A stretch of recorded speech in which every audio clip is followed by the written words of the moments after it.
Ladies and gentlemen, kicking off the first stop on his world tour, our new president and prophet, Russell M. Nelson! You say you want some revelation, well, here you go. Greetings, brothers and sisters. Welcome to the weekly Mormon News Roundup. I'm your humble host, D-Days. That's talent on loan from Kolob. My crew and I, we ruminate weekly on the great and spacious beehive, so thanks so much for joining us to discuss the current events in Mormondom. This is episode 95, and it's December 17th, 2023. New Apostle Patrick Kearon, we got some reactions for that. And Elder Holland, he's dedicated the St. George Temple, and there's a surprising little tidbit in there that a lot of people miss that we're going to bring it to your attention. And there's some Mormon shrinkage highlights that we're going to be bringing to you as well. This is a great episode. You want to stay tuned. If you want to get in touch with me, I'm at www.mormonnewsroundup.org. You can send me an email to kolob@mormonNewsRoundup.org. I'd like to invite onto the program my fabulous co-host, Anthony Miller. Anthony, how you doing? Thank you for having me. I'm doing great this morning. What's your 1-minute Mormon story, Anthony? What are you all about, and who are you? Most people in the post and progressive Mormon community would know me from the TEDx talk that I gave last year in Billings, Montana, where in less than 18 minutes, I took the audience by the hand and I walked them through the experience of an existential identity and faith crisis, reliving some of the trauma of my faith crisis on the stage. For the longer version of that story, in 2019 is when I gave my Mormon Stories interview. John broke it up into, 6 episodes, 1159 through 1165. My brief Mormon story is all my ancestors were Mennonites, part of the early Anabaptist movement, anti-slavery centuries before the U.S. became anti-slavery. They were conscientious objectors, very peaceful-oriented Protestant group. My parents ended up joining the Church of Jesus Christ of Latter-day-Saints, formerly known as the Mormon Church, in Phoenix, Arizona, when I was 3 years old. And the version of Mormonism that I grew up with, mostly in Mesa, Arizona, in the 1970s and 80s, was a very literalistic, fundamentalistic, in terms of scripture interpretation and so forth, version of Mormonism that I would call a McConkie, Benson, Packer, Hinckley version of Mormonism. It's a very different version of Mormonism I found out that my wife grew up with in Springville, Utah. She grew up with more of a David O. McKay version of Mormonism that we found out that we had a very different experience after my faith crisis. In any event, I served my mission in Barcelona, Spain, after which I attended what is now Utah Valley University and got an associate's degree, and then BYU. But before I finished my bachelor's degree in Spanish, I met my wife, we got married, and I finished my bachelor's at Utah State University. And then we went to grad school at University of Utah. A few years after that, we moved to Billings, Montana in 1996. And during the last about 25 years, I've built a multi-advisor financial planning practice here in Billings, Montana. For about 7 years, I taught finance at Rocky Mountain College. My faith crisis happened in 2016 at my age 49 years old, when I found and studied the gospel topics essays. Today, I live in a mixed faith marriage. We have 2 adult children, both live in Utah, and I've created a local support group, a Mormon Spectrum/Thrive support group. And I somewhat frequently appear on podcasts like yours. I have my own podcast. And this year I spoke at 3 different Thrive conferences, as well as at the Salt Lake City Sunstone Symposium. I'm semi-retired today. I work about half-time, and I continue to experience value and a sense of spirituality when I support people in the progressive and post-Mormon communities. That's my story. You know, it took John DeLynn 7 hours to summarize that, and I just want to let everyone know that it only took the Mormon News Roundup 2 minutes to do. That's even less than my TED Talk, yes. Absolutely. Now, we're going to hop into the news this week, and there's still a lot of things going on here in the Mormon news. And the biggest thing that is still percolating out there, in my opinion, this is our featured news article, is the new apostle filling the vacancy of M. Russell Ballard, Patrick Kearon. And we did cover this last week, Anthony, but I am a little bit surprised that it is still really the #1 news article of the week. It is still really big news in Mormon circles. And let me play this news clip for you and get your reaction. Friday, the Church of Jesus Christ of Latter-day-Saints calling Elder Patrick Kearon as the new member of the Quorum of the 12 Apostles. In light of the new update and development, ABC4's Annika Johns went around Salt Lake City speaking to church members about their newest leader. She joins us now in studio. Annika? Emily, the overall reaction I've been seeing from members is excitement and gratitude for Elder Kearon.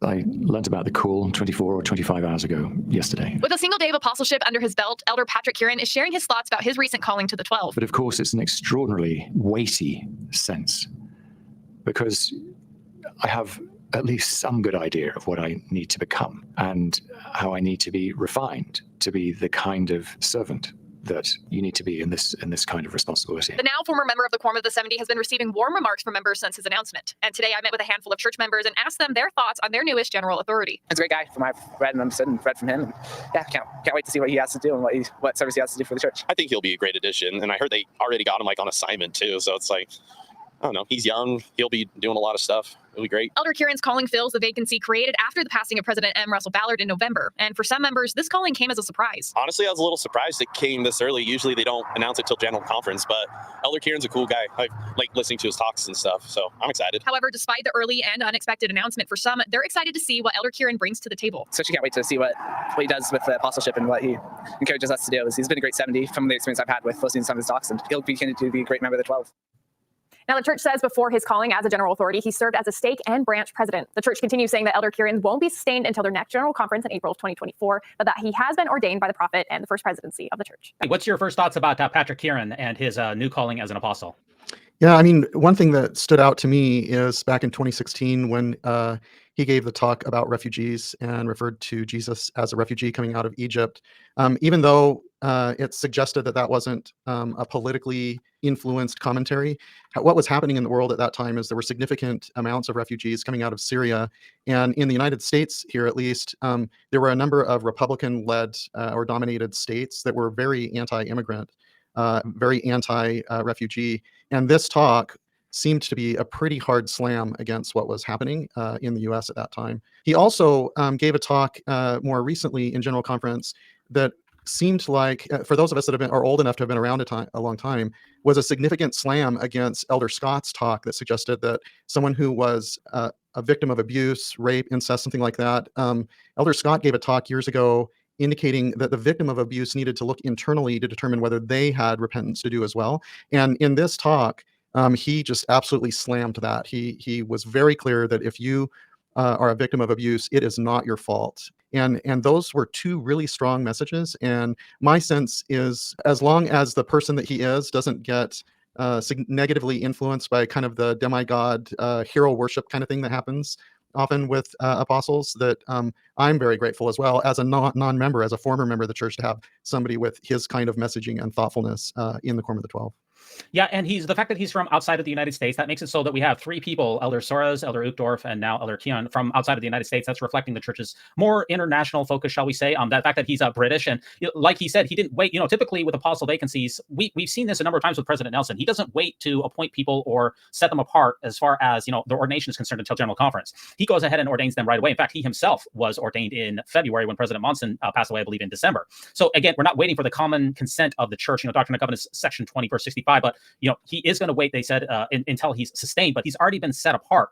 Is this a safe pick for the church, or is this a company man because he was a member of the presidency of the 70? And that pool of apostles really comes from the presiding bishoprics of BYUs, the 70s. Seems like a pretty safe pick, or is this a progressive pick because he's kind of been a little bit anti-establishment, meaning, as you said, he refuted he refuted Elder Scott's harmful message, and he also has talked openly about refugees, which is somewhat of a political subject. Is this a progressive pick? Is this a safe pick? What do you think? Well, I've heard of hints in the very conservative, kind of right-wing, maybe even conspiracy theorist parts of Mormonism that they're not very happy with him, that they think he's a progressive liberal Western European. Maybe all that means is that he is close to centrist for those people. But I think he's a pretty safe pick. He's a known quantity in his different leadership positions. He worked directly with multiple members of the Quorum of the 12, including David Bednar.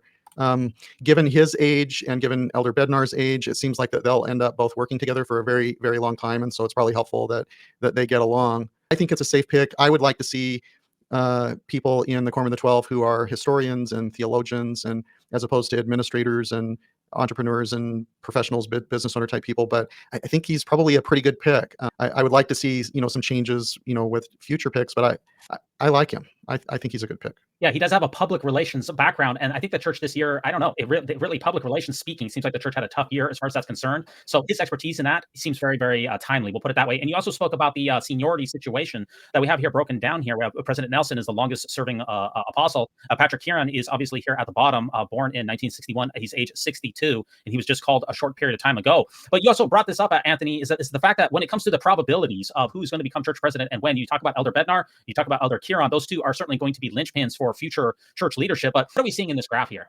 It's a probability based on age and expected longevity. Working in financial services and financial planning, I can understand how mortality tables work and so forth. And then as a person ages, then their life expectancy gets longer. It's not fixed in time.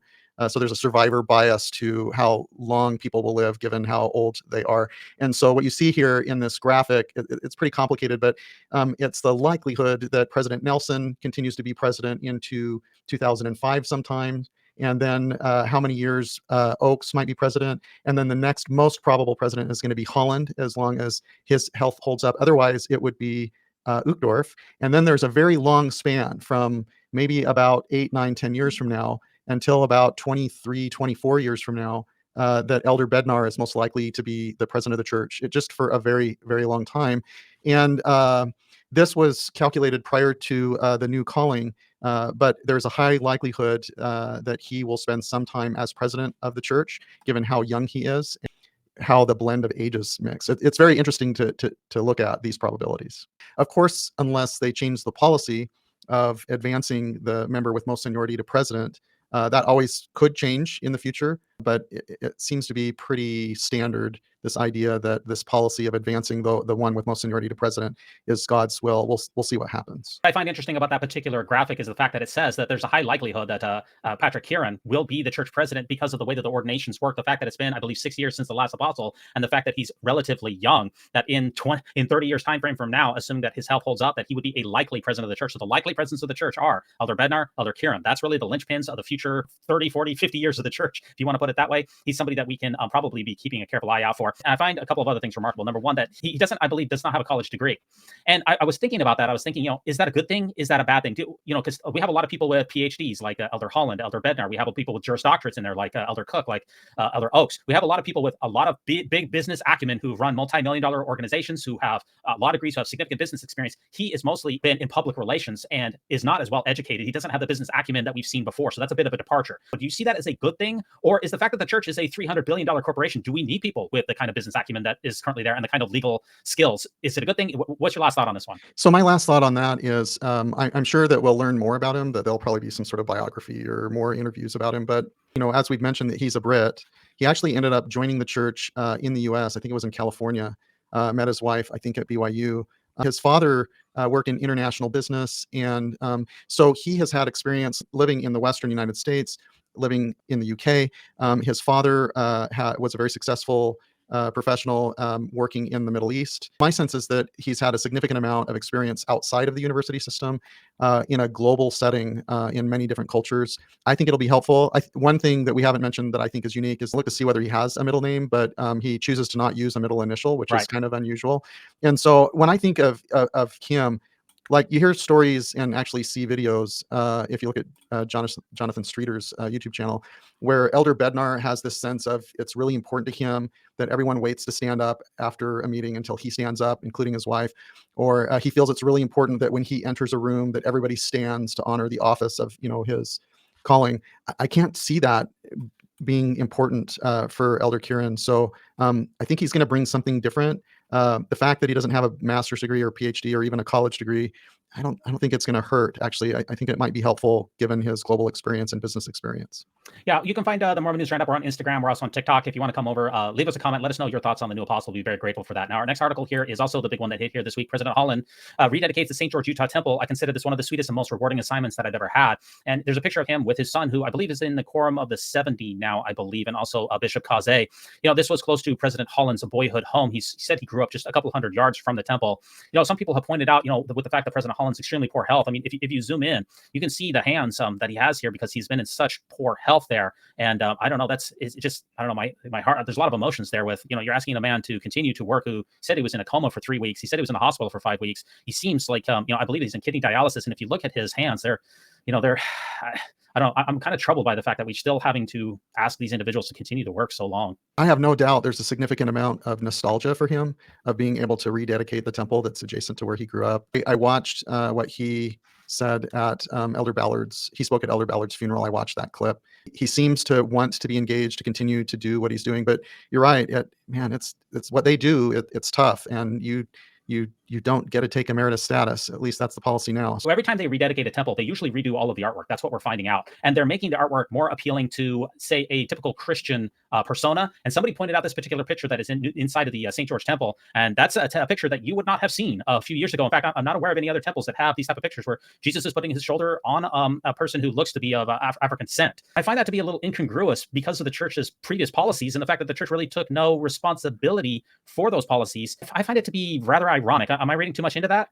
I grew up in the church. My youth was in Mesa, Arizona in the 1970s, and I had African-American friends. I remember when the 1978 change happened, that there were quite a few people who left the church. They thought the brethren were in apostasy. They had sincere testimonies and spiritual witnesses that this wasn't going to change, until after the resurrections and things like that. But so it'd be very shocking for people in that generation. I don't know. I do think that they're wanting to be less differentiated from the rest of Christianity, and this would be an example of that, and to try to rewrite or change the tone of the past doctrines and testimonies and things like that and policies. But it's interesting for sure. Yeah, also during this particular rededication ceremony, this particular article was put out here, and it has some very interesting insights into it. First of all, it says Mormon temple rituals are the key to retaining younger members, LDS leader says. So according to Elder Holland, the key to retention, because anecdotally, we know that the church is having a very, very challenging time with retaining younger members. If you go back to the Mormon WikiLeaks, you remember those the Mormon leaks back in 2013, 2014, I believe it was somewhere around that time frame. From the leaked videos that we have from the briefings to church headquarters by Elder Gong and others, at that time, the retention of young persons was the church was only retaining 20 to 30% of young persons. And that has presumably gotten worse over time. And now what we're seeing from this article is that Elder Holland is saying the key to retaining young persons is to make sure that they are engaged in temple rituals. And that's a little bit of a surprise for me, because I personally don't think that is necessarily the best way to retain young persons. What do you think? Are temple rituals the key here, Anthony? My sense is that as human beings, we tend to impute what is helpful for us or our own experiences as being applicable to other people. And so my sense is the leaders of the church, their testimony and their sense of wanting to be in the church is based on the meanings that they attribute to their spiritual experiences. And so for me to understand or try to understand where they're coming from, it seems like a logical step for them to come to the conclusion that the solution to the problem of retention, particularly of young men, but of youth in general, is to have them have more spiritual experiences. And if they have more spiritual experiences and they attribute the same meanings to those spiritual experiences that Elder Holland and the other leaders do, they think that will be the solution to the retention problem. I think what they're missing is it's not an absence of spiritual experiences that are resulting in a decline of retention in the church.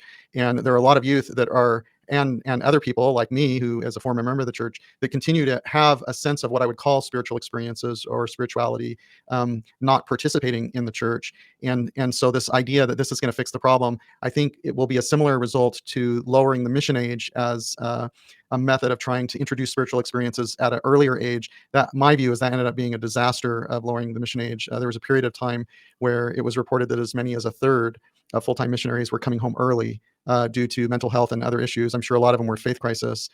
It didn't fix the problem of retention to send people out earlier, but they seem to still have this idea that if they can get people to have more spiritual experiences, that'll fix the problem, because people will attribute the same meaning to them that Elder Holland and the others do. Yeah, and there's one other quote here that I really found very interesting if you read all the way to the bottom of this article, and this is a very interesting quote. And Mr. Nelson, this is President Holland, said, Mr. Nelson had previously indicated that Mr. Holland's service as a church leader was far from over. In his latest appointment, he is second in the line of succession to the church presidency. And now here's the most important anecdote from this article. Quote, I remember once President Nelson said to me in a conversation, and when you sit in this chair, ... And I said, excuse me, President, but I'm not sitting in that chair, and I won't be. And he leaned across the desk and said, you will be sitting in this chair, end quote, Mr. Holland said. And I didn't cross him on those kinds of matters ever again. So what I get from this is the fact that it seems like this is yet another Russell M. Nelson prophecy of President Holland sitting in the chair of being the president of the Quorum of the 12 Apostles. But we only get the prophecy after it's been fulfilled. We've seen this happen time and time again with people who tell stories about President Nelson. The prophecies, we always find out about them, whether it's his famous COVID prophecy, which we only found about from Wendy afterwards, or President Holland saying that President Nelson prophesied that he'd be the president of the 12. We, to my knowledge, I've never seen a President Nelson prophecy that has happened, that has been specific enough in advance to it actually happening. This is another legendary President Nelson prophecy, which is basically backdated. I think if we could just send him a link to that probability graph, that he could have that same conversation with Elder Bednar in advance. Maybe that would be an advanced prophecy. That's a safe bet. In fact, Mitt Romney, that's a safe $10,000 Mormon bet I'm willing to give anyone at any time, just like Mitt Romney did in the elections. If you just tell it to everybody and they never say anything about it to anyone until it actually happens, then it's a safe prophecy to give to anyone at any time. So the way you know whether someone's speaking as a man or as a prophet is you wait until afterwards, and if it happens, then he was speaking as a prophet. Exactly. Seems like we're on the same sheet of music there. Now on Facebook, if you want to come over to our humble Facebook group, you can interact with your humble host and our host here on our Facebook group. We'd be very grateful for that. Got another article here. This is the church is a big real estate kingpin, and they're making more moves. And this is still reverberating here in Nebraska. After a shopping spree, the Mormon Church is Nebraska's top land purchaser. And this is still, there's a lot of reverberations in this particular article, and it's got a lot of interviews from very important people. Let me play this news clip for you and get your reaction to what the church is doing with its real estate empire. Good evening, everyone, and thank you for joining us. Rod has the night off. Farmers and many in the ag business say they can no longer compete with out-of-state corporations buying Nebraska land. And do we know who these top buyers really are? Channel 8's Veronica Barreto has more details in our top story tonight. An investigation from the Flatwater Free Press shows that the Church of Jesus Christ of Latter-day Saints owns over 300,000 total acres of zoned agricultural land in Nebraska. The report says the church, commonly known as the Mormon Church, could soon become Nebraska's largest landowner. In the past 5 years, the church was Nebraska's top buyer. The Nebraska Farmers Union says it is the same as an out-of-state corporation that arrives and buys land in the state. I was frankly surprised when I saw that their total in Nebraska is now 370,000 acres. That's an enormous amount of land. Most of the land bought by the church is in Garden County. According to the Flatwater Free Press, it equals the amount of land in Douglas and Sarpy counties combined. Hansen says this makes buying harder for local farmers. Whether it's Ted Turner or whether it's the Mormon Church or whoever it is, when those folks zero in on land that comes up for sale, it's extremely difficult for any farmer or rancher to look at the size of their pocketbooks. The church is buying this land through nonprofits tied to an address in Salt Lake City. In this case, you're following the money out of the community to the eventual owners of the land. Hansen says they could continue to do it, as well as other out-of-state corporations. There's nothing right now that prevents them from doing that. He says it was not always like that. In the past, the organization was able to put a ballot initiative to restrict non-family farm corporations to own or operate farmland. 57% of voters in the state of Nebraska supported that in 1982. But a lawsuit was successfully brought against that, which allows now for out-of-state corporations to continue to buy land in this state. Okay, Anthony, what's your reaction to the church becoming Nebraska's #1 landowner?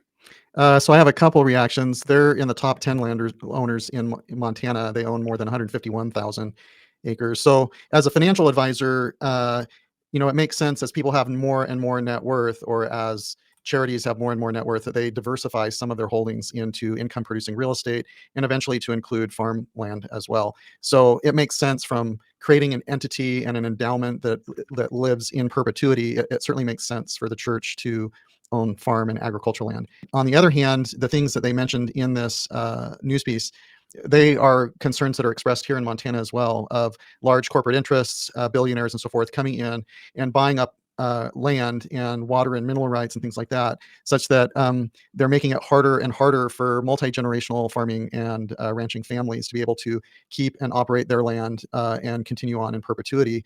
I think most people that aren't in an ag-based state, it might be a little bit of a leap to understand and fully appreciate the impacts of the church coming in and buying up farmland.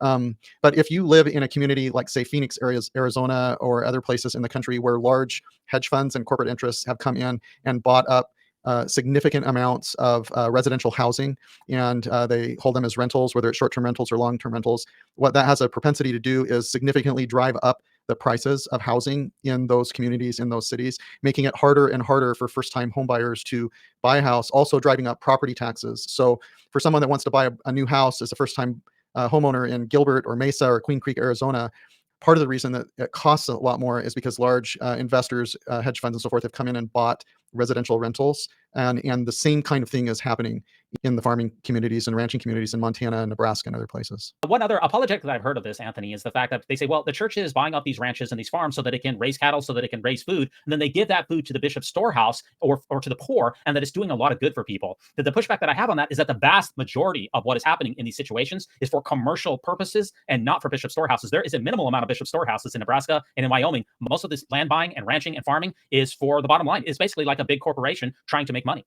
Yeah, I mean, if they were concerned about the poor, you would think that they would spend hundreds of millions of dollars to buy housing that is subsidized so that there would be less homeless people, or kind of thing.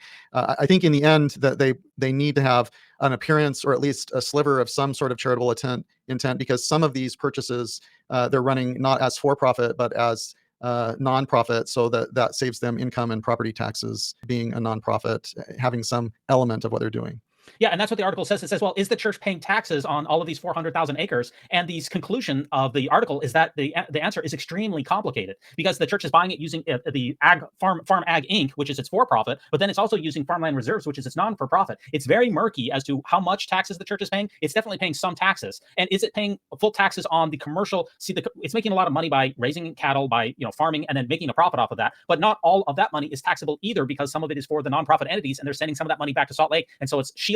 So yeah, it's definitely going to raise the property taxes of the people in the area, in Nebraska, in Wyoming. The tax situation is very murky. Unlike regular corporations, which usually pay their fair share of taxes, and there's no legal loopholes for them, the church is going to. We know the church goes to extreme lengths to avoid paying any taxes that it's owed. Yeah. So for the viewer and listener, I do have clients that are farm and ranch clients. One method for estate planning as well as tax planning is we often separate out ownership of the land to one entity, and then the operating entity being a different entity. Maybe a ranching family owns the land in a limited liability partnership or LLC, a limited liability corporation or company. And then they have a separate entity, an LLC, that runs the cattle operation, that buys the equipment, that's really generating the revenue. And the revenue that goes to the land entity is maybe just a lease payment, and the operating entity is the one that's really generating the revenue. And so for the church, if the operating entity can have some sort of nonprofit related impact to it, then it reduces the amount of tax liability on the actual operations. And then the for-profit can buy the land, but only have to deal with whatever fair market lease payment would be on the land.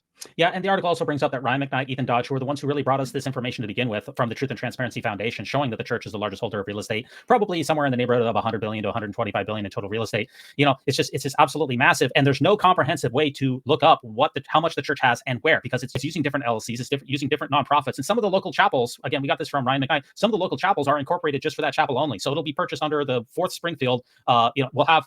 That one particular chapel that will have an entity that's associated with that. So it makes it almost impossible to know what the church is doing in its total real estate portfolio. It takes a lot of effort, takes a lot of journalistic investigations. We still don't have the complete picture, but it's just the church is because the church is not transparent at all. It's very shadowy. It's so opaque. It's like we don't have the full picture. The church might own even more than anyone thought, and there's just really no way to verify. What's your last word on the church's what they're doing in Nebraska and the church's real estate portfolio in general? So 2 things. I mean, Elder Ballard said that they're as transparent as they know how to be, and we should just trust them. I know that was about church history, but I'm sure that he would say that that's regarding what we're talking about as well. I say that in jest, of course. The other thing that I bring up is, at least in Montana, and I'm sure in other states, is that quite often these entities, these agricultural entities, are actually run by church service missionaries. And maybe they have 1, 2, 3, 4 full-time employees, but really they're getting a lot of free labor from church service missionaries that also serve in the local branches and things like that too. So it's a pretty good gig. Like if they were my client and I was advising them, I'd probably tell them to do this as well, but it's not helpful. It's not helpful for the local landowners and communities. Yeah, this article also points out that the church puts in classified ads in the local areas, asking for ranch hands, asking for farmers, asking for cowboys to come and work as a paid job. Because the senior church missionaries who are coming from Utah or some of these other places, a lot of them don't have the ranching and the farming experience that is necessary to run these particular situations. They need professionals to come in. So these ventures, they're making billions of dollars for the church, and so they need professionals to be able to come in and run these operations. And see, this is the last, Anthony, in my opinion, this is one of the last things that we don't know about the church. We now know because of David Nielsen how much the church pays, receives in tithing, somewhere between $6 to $8 billion.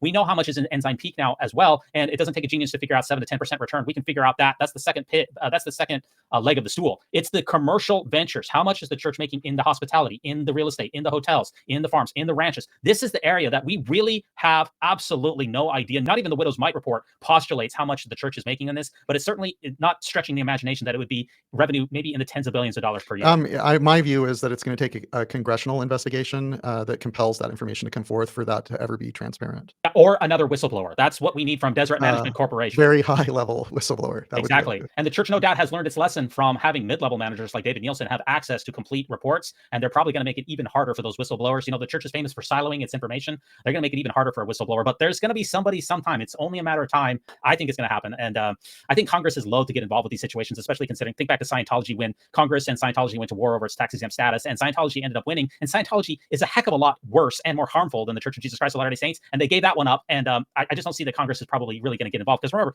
last thing, David Nielsen, when the whistleblowing came out and the 60 Minutes report came, he released more information to the Senate Finance Committee at that time, hoping that the negative press would alert the people in Congress to make action. And guess what has happened? There's been no hearings, there's been no investigation, there's been no nothing. And that has been one of the church's most egregious floutings of the law. If we're not going to get a congressional inquiry into that, I just don't see it happening with this either. Yeah, that's pretty pessimistic, but I think that's probably true. I do agree that at some point there'll be some people who choose to violate their non-disclosure agreements, but you know, a lot of those church employees, they've got a lot of kids. They send their kids to college for free. Most of them are true believing, although, you know, I have had conversations with people who have suggested to me that as prevalent as faith crisis is outside of the church office building and administration building, that it's actually a little bit more prevalent on the inside. But there are a lot of people on the inside that are stuck because they really can't go get a job somewhere else. And maybe they're in mixed faith marriages and families. And a lot of them have a lot of kids. You know, the church health insurance program doesn't cover, I think is still the case, birth control until a woman has had at least 5 live births and is at least 40 years old or something like that. The culture, as well as the impact of the health insurance, are that a lot of the people that work for the church have huge families. And the only way they can afford to send their kids to school is they can go to school for free at church schools because they're church employees. Yeah, I mean, I worked full-time or part-time for the church for 24 years in a row. So I know, I taught at BYU for the vast majority of that time. I know the pressure that is on you to remain an upstanding member of the church and what you're walking away from when you walk away from church employment. David Nielsen, his job prospects after he became a whistleblower were extremely diminished. And that was certainly a good job with good benefits. And so I definitely can relate to the pressures that are associated with that. And the church just puts a lot of pressure on families. There's no question about that. Yeah, it'll happen eventually. It will. A couple of other articles here. The church is sex abuse every single week. We could spend an entire episode on what has happened with the church with sex abuse, but this one, again, is going viral. And I want to share this clip with you that we got from News Nation here. Ex-Mormon says that the LDS church publicly shamed her after her sex abuse. So she says that she was publicly shamed after she was raped.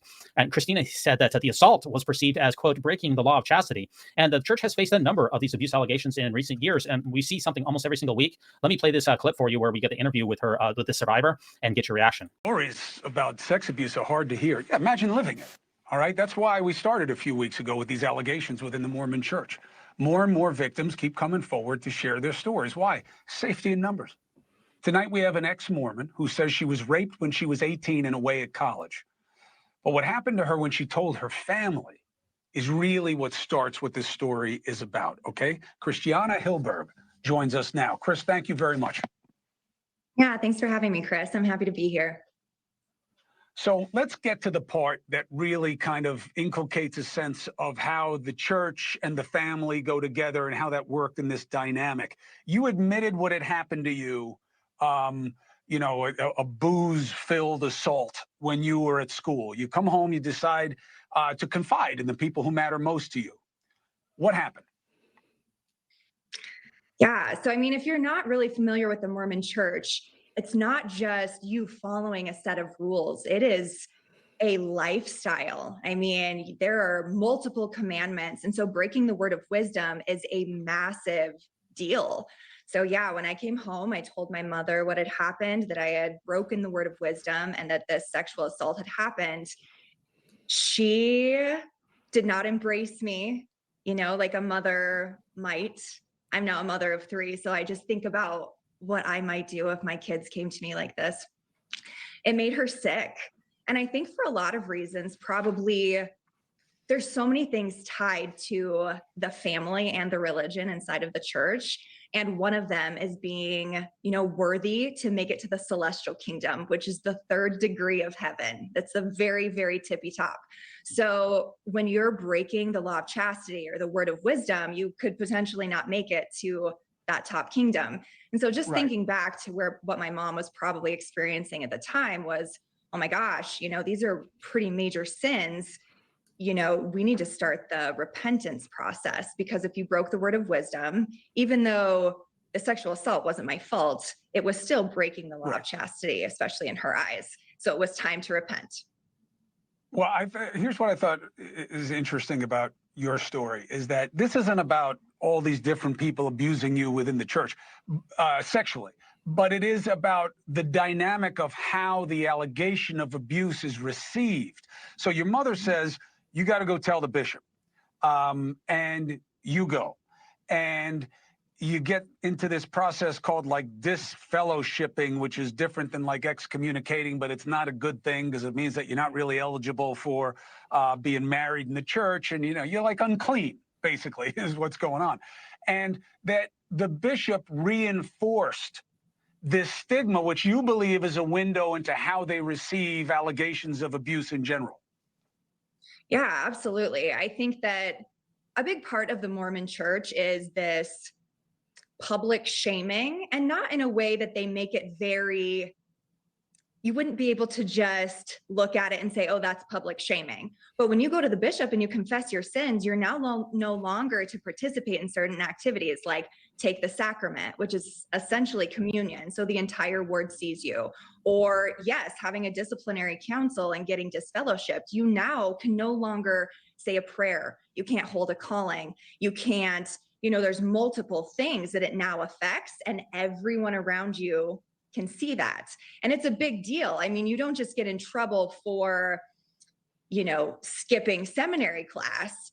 You're getting in trouble for these big commandments that you're supposed to be following. And so the way that they handle it is just, it's kind of all here, like you're breaking this, and you now, have to go to a disciplinary court.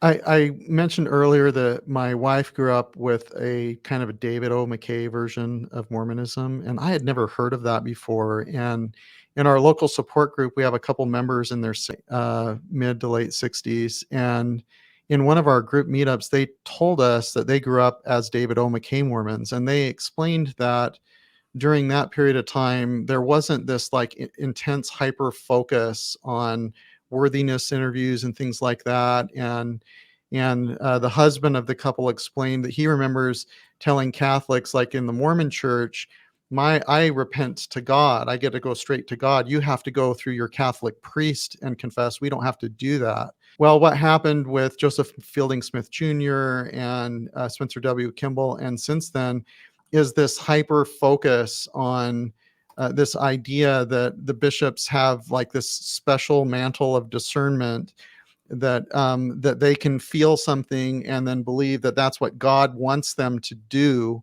In this case, whether it was a formal or informal disfellowshipment, try to get this girl to take responsibility for the circumstances in which she was in when she was raped. And it's a huge problem. I'm sure it happened a lot.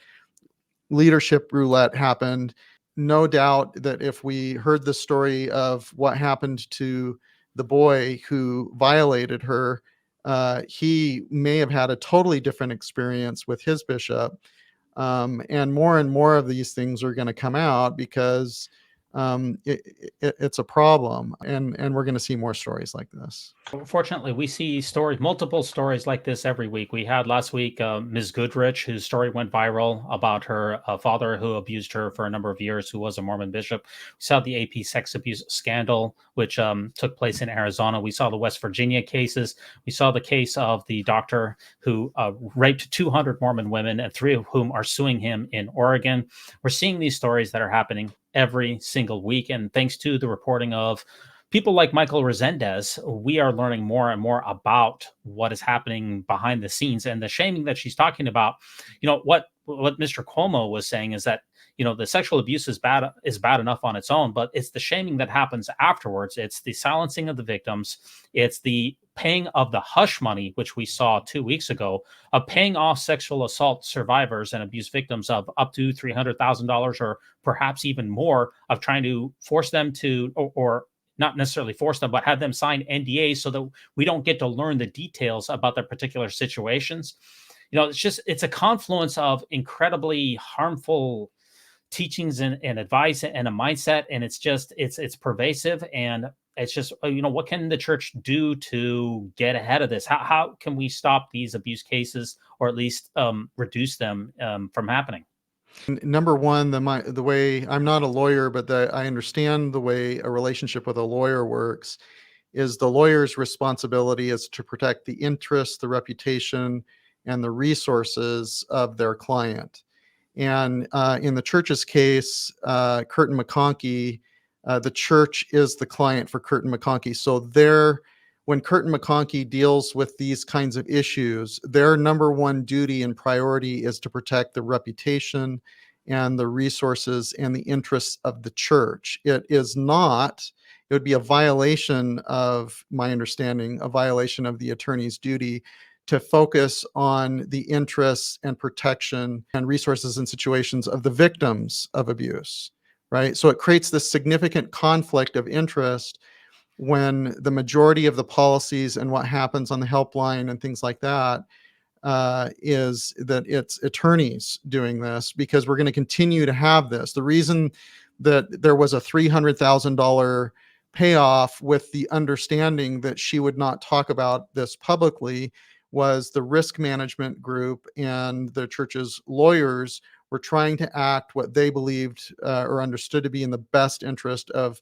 protecting the resources of the church. And until that changes, until policies and circumstances with regard to sexual abuse and assault aren't managed by the church's law firm, then the priority will continue to be the resources and reputation and interests of the church, and not the victims, and not outlaying the kind of resources and changes that need to happen to serve and help the victims and protect the victims.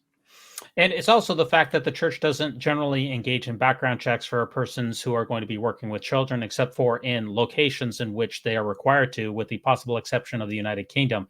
So in the United States, where the church has a lot of people in it, if a state doesn't require someone to engage in a background check if they're working with children, then the church doesn't do that. That's a very simple step forward, which would lead to, it wouldn't solve, it's not a silver bullet, it wouldn't solve every single issue that would come up, but it would reduce. It's all about reducing the likelihood of events happening and then responding appropriately after they do happen. You know, we saw that in the AP sex abuse case with Paul Adams in Arizona, where he reported on ongoing sexual abuse to multiple bishops.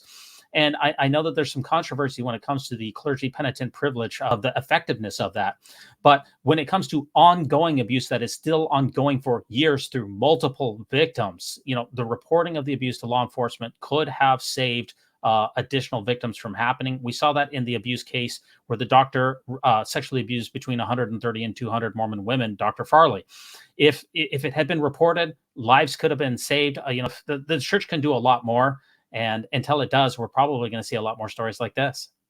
Yeah, I know Bill Reel recently did an episode and posted on Reddit that he's interpreted the data and found out that a standard policy of immediate reporting actually ends up being unhelpful. That's what the data shows.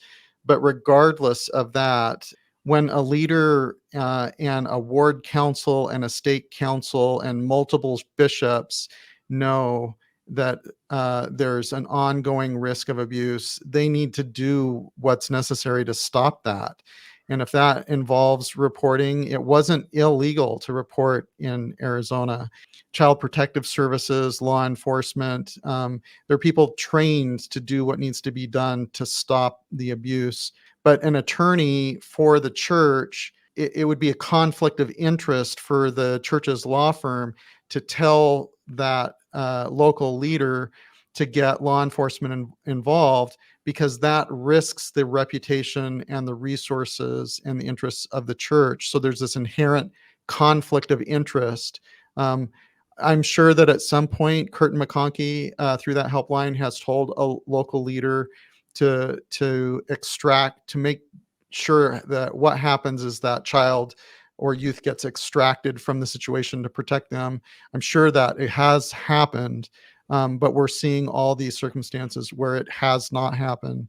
And like I explained my understanding of it, the attorney's duty to their client, it seems very unlikely there's a disincentive for the law firm to counsel local leaders to get law enforcement involved to stop those things from happening, because it exposes the church to the kinds of things that the church didn't want to have happen, that they tried to prevent with a $300,000 payment, that kind of with the understanding that she wouldn't speak publicly about it. Yeah, until the church prioritizes the survivors of sexual abuse over its reputation, over the money that it needs to pay, until those persons are prioritized above the crimes and the disgusting abuse that's happening, we're not going to see any change.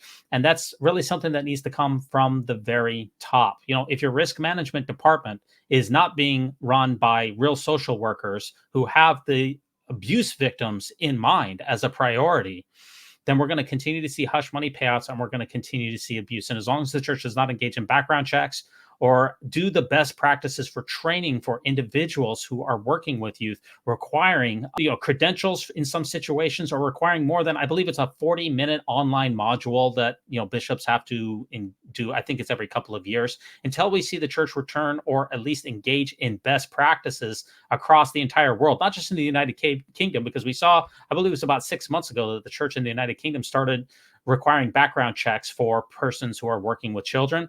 If we see that implemented, it is certainly going to be a massive step forward. What's your last word here, Anthony, on the church and the sexual abuse that we're seeing here in this particular case and throughout the world? You do want to point out something and why this is such a huge problem for the church from a financial standpoint. You and many of your viewers have probably watched the movie Spotlight, and you're aware of the sexual abuse lawsuits and claims in the Catholic Church, where there was a prioritization of trying to rehabilitate offenders rather than protect victims. And we see that same thing happening in the church in terms of the emphasis. The thing that happened with the Catholic Church is each diocese, each region, the equivalent of like stake or multiple stakes, was a separate entity. And there wasn't all the resources of the Catholic Church under the control of one entity. And so several of these dioceses had to file bankruptcy. There was a limit to the financial responsibility that would come out of a jury trial and a lawsuit. The Mormon Church is different than that. It's a corporation sole, or it might have recently changed a little bit, but basically all the resources are owned by one entity. And so if the floodgates open, I mean, there could be a jury trial that awards a class action billions and billions and billions of dollars. I'm sure that the conversations between the upper leadership and the church's law firm are, the Catholic Church had limited liability because they had local entities, but in this case, it could be an extraordinary amount of money at some point. So I don't envy the position that they're in. They need to fix things going forward, but they do have significant risk. Okay, Anthony, our next article here is the church has created some new information, has created new rules for creating stakes and wards. And there's a lot of controversy that's associated with that. The church is trying to make more uniform standards around the world. And according to Peggy Fletcher Stack, according to this article, she says that it might even make it harder to add congregations, especially internationally. This happened about a month ago, where the church changed it from, it used to be 3,000, now it's 2,000 members. And the stakes in the US and Canada, they are going to be actually down to only 1,900 members. What's your thoughts here on the church changing its organizational structure and making it so that generally a smaller number of persons are needed for wards, for stakes, for branches? There's a faithful way and a critical way to look at this. I mean, the faithful way is when you have smaller units, then individuals have more opportunities to serve.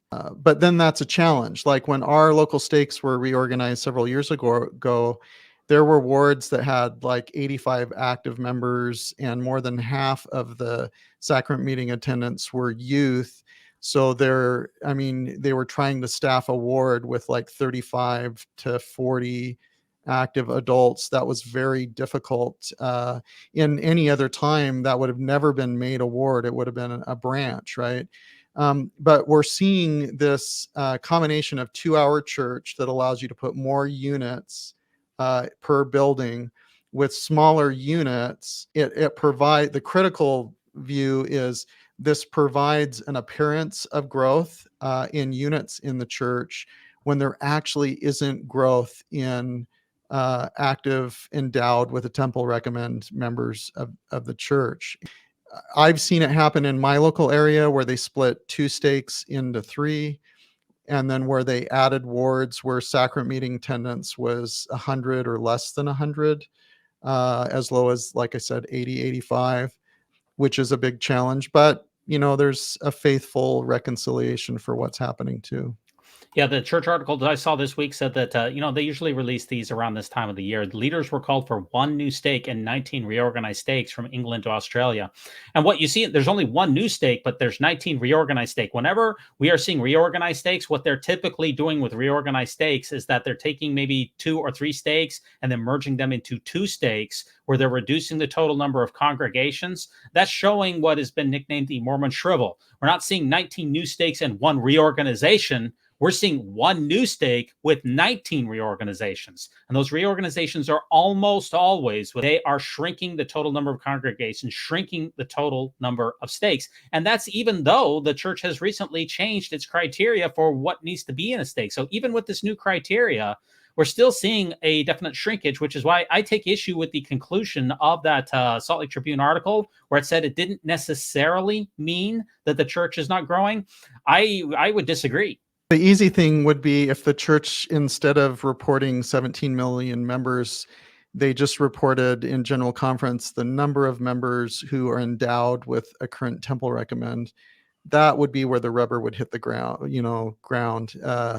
That would give us really what's happening in terms of growth or retention in the church. But they're reporting, people that have long since deceased because they keep them on the rolls way past age 100.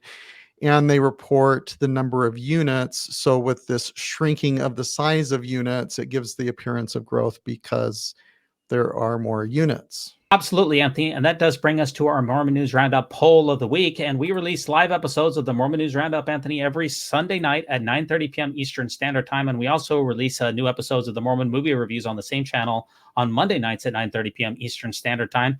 And I was hoping that you could be the first person to take our poll. And what is the poll this week? What are the best ways for the LDS Church to give the illusion of growth amid the Mormon shrivel? Yeah, amid the Mormon shrivel there. And how about it's number 1 here, Anthony? I've got some ideas for you. What's number 1? Number 1 is triple the number of temples. Yeah, well, we've doubled them. It's President Nelson announcing new temples. You get a temple. You get a temple. Everyone gets a temple. If you triple the number of temples, it seems like there's growth, right? Yeah, it seems like it. They built one in Casper, Wyoming, and they're building one in Cody, Wyoming. We have ours in Billings, Montana. They built one in Helena, Montana. So it appears like there's growth. The problem is many of the ordinance workers that were working in the Billings, Montana temple came from those other temple districts, and they're having increasing problems staffing even ordinance workers to keep the temple running. So it looks like there's growth, but it's going to be a problem. Yeah, that's definitely one way to keep the appearance of growth, and that's what this poll is all about. Or how about number 2? Number 2 is run huge press releases every time there is the slightest increase in full-time missionary numbers. Yeah, and that's not a joke at all. Every time that the missionary numbers go up, even just a couple of thousand, we get huge press coverages. But then it always seems to be silent when those numbers kind of dip back down or go back to the mean.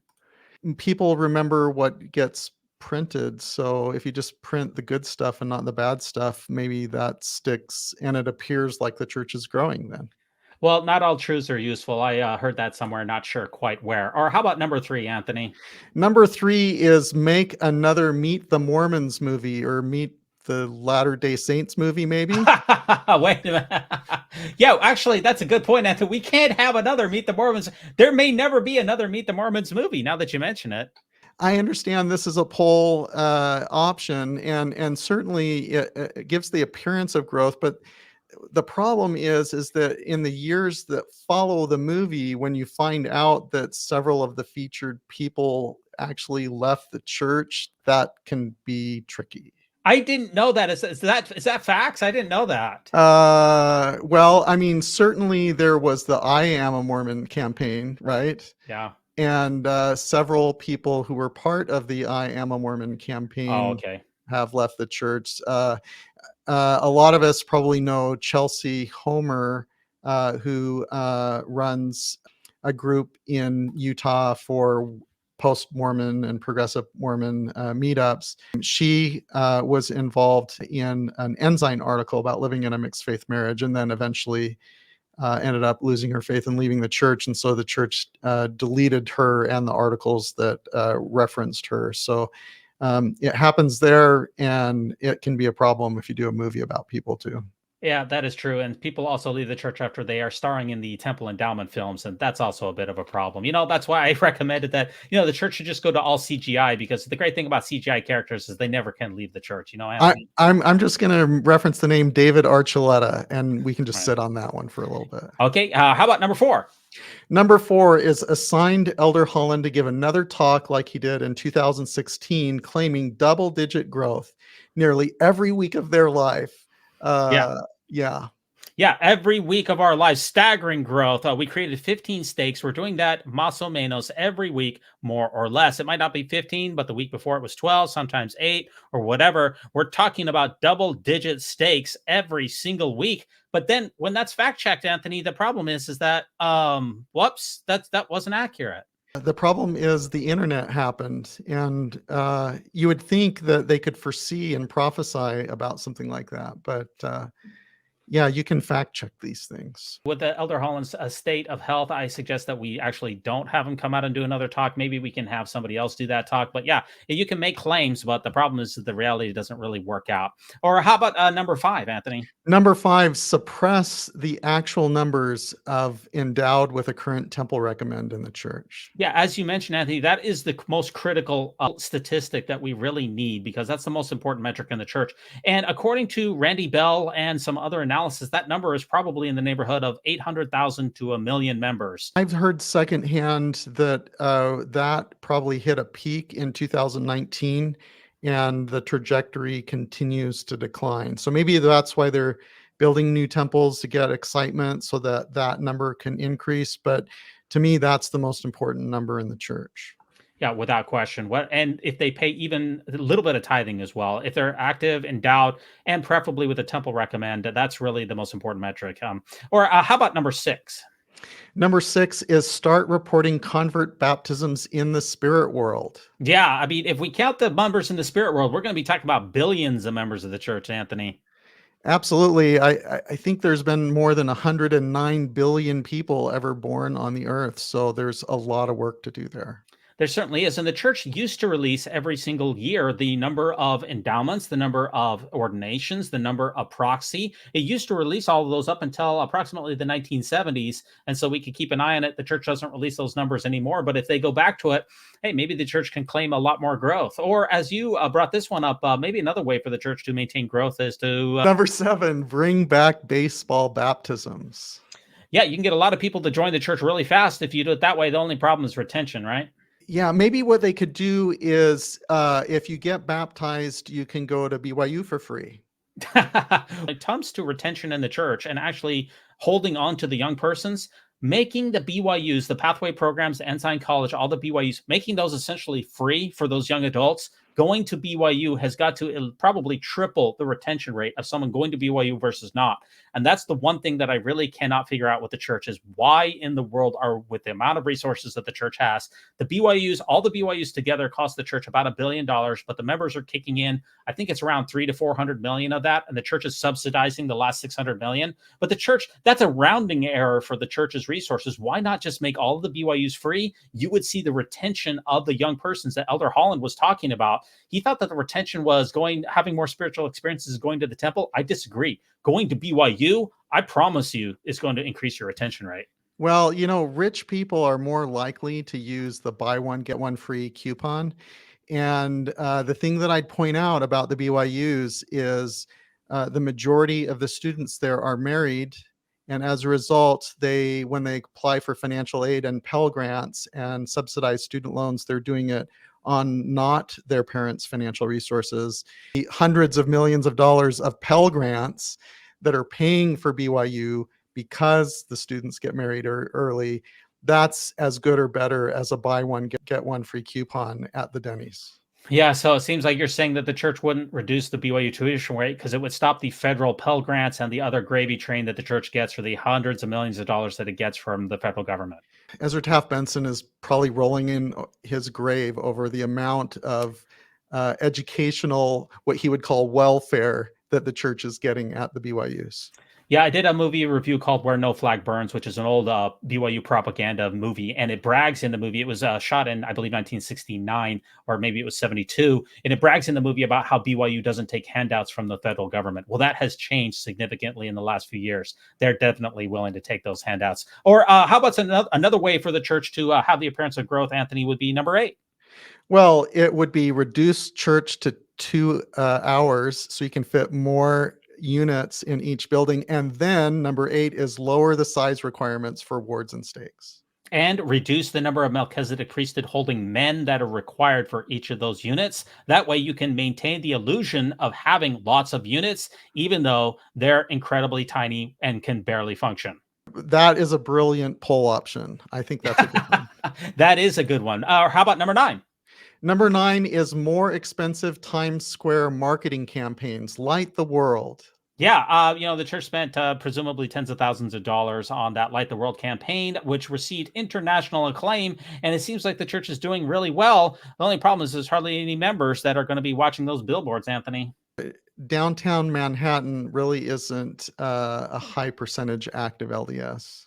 That for sure. Or how about our last one here is number 10. This is my one of my personal favorites. Number 10, one of your personal favorites. Count the dollars in Ensign Peak as membership. Because that's going to be growing exponentially. The church, they say I believe it is in 2050, the church is going to become $1 trillion church by valuation. If you just count all that money as membership, talk about the stone cut out of the mountain without hands, Anthony. So membership must mean something different than names. Influence, maybe. Influence in the world. Well, that's one of the church's talking points, by the way, is the church has taken the statistical report, which I believe was released every April, out of the general conferences in the last couple of years, and now is only available on the church's website because, the amount of growth in the church is eventually we're going to see a shrinkage in the church where it's not going to grow from the 17.5 million members that it has. Eventually, we're going to see a -1. And so they preemptively taken the statistical report out of general conference so that no one's faith is going to be tarnished by the eventual decline in total membership. Yeah, only the lazy learners are going to go to the church newsroom and look up the actual information and compare it to the prior years. That's very, very timely. And for those of you in the live chat, will you cast your votes in the live chat? What are the best ways for the church, or what is the best way for the church to give the illusion of growth amid the Mormon shrivel? Anthony, will you please be the first person to take our poll? So I am going to vote for number 5, suppress the actual numbers for endowed with a current temple recommend. And I think they're going to have to strengthen the non-disclosure agreements by bringing back the temple penalties for people who work for the church in the statistics department to make sure that this doesn't happen. Whoa, that is some advanced metrics there. I am personally going with number 1. The more temples that you build, there's press releases, there's good PR. They're always very popular with everyone out there. For those of you in the live chat, we appreciate you casting your votes in the live chat at this time. And that does bring us to our final segment here, Anthony, which is the Mormon joke of the week. And I believe that you have that for us, right? Yeah, it's one of my favorite Exmo TikTok videos. It's a channel that doesn't exist anymore, but I downloaded it and I'm going to share it with you today so that you can get clarification on what doctrine is. That's a very controversial point there, Anthony, because it used to be that doctrine was what was in the standard works, or what the First Presidency signed off on, or what all the Quorum of the 15 and unanimity signed off on. But it's kind of a controversial point. I'm glad that we're going to be getting clarification on this. Let's check it out. This is something I struggled with, and hopefully this is helpful. This is how to tell what's doctrine versus what's not doctrine. So if somebody in a position of authority asserts something, it's generally going to be doctrine unless somebody else who has a higher position of authority is told to do something else, in which case that's actually the doctrine and the previous thing is not. You can also tell doctrine if it's been through general conference from the pulpit, unless it's like predating the mid-90s, for example, unless you're actually hearing it directly from the prophet, in which case at any point anything a prophet has said is generally doctrine, unless he's saying it just as a man or just telling a very cute story. That's just a fun story, or it could be doctrine. You kind of sometimes have to decide, but then you also have to be told whether or not it's doctrine. And it can be in flux, but it's always going to be the same, and doctrine never changes. That is very timely. That's a good one, Anthony. What channel is that from? It was Board Brie, but he deleted his channel, so it's not on there anymore. So this is an exclusive if you getting it here. Nice. I really appreciate that. Now, Anthony, what projects are you working on? What can we expect to see from the Life After Deconstruction podcast? What you got going on there? Yeah, on the Life After Deconstruction podcast, I'm mainly having conversations or sharing things about what life is after you've gone through the process of unpacking meaning. And so the meaning that I attribute to deconstruction is the process of analyzing and unpacking the meaning of our past experiences, doctrines, scriptures, our ideals, our relationships, our roles, all those kinds of things. So what is the next thing? What do we do after deconstruction? And those are the kinds of conversations that I'm interested in. I have 13 episodes up on my podcast and YouTube channel with more in the queue. I haven't been releasing them as quickly as I'd like to, but there's more in the queue. That's very nice. And you're also involved with Thrive. What are we going to be seeing there with you and Thrive? Well, I got invited back to speak at the St. George Thrive on the March 1st through 3rd of next year. And I'm speaking with other really fantastic people like Randy Bell, Tiffany Rowe, Lindsay Hansen Park, and others. And the title of my talk on Saturday afternoon will be Life After Deconstruction. I spoke there in March of this year. Really had a great time. I'm very grateful that I was invited to come back. Okay, like I said, there's new episodes of the Mormon News Roundup live every Sunday night at 9:30 p.m. Eastern Standard Time. If you come on over to YouTube at that time, you can interact with your live hosts at that time. And our next Mormon movie review is going to be on Monday night, and we're going to be reviewing that old LDS classic, The Mouths of Babes, that T.C. Christensen Visual Transit Authority classic. I want to give a shout out to Weird Alma on Bandcamp.com for this episode's music. And thanks so much, Anthony, for ruminating with us on the great and spacious beehive. And remember, no unhallowed hand can stop this podcast from progressing.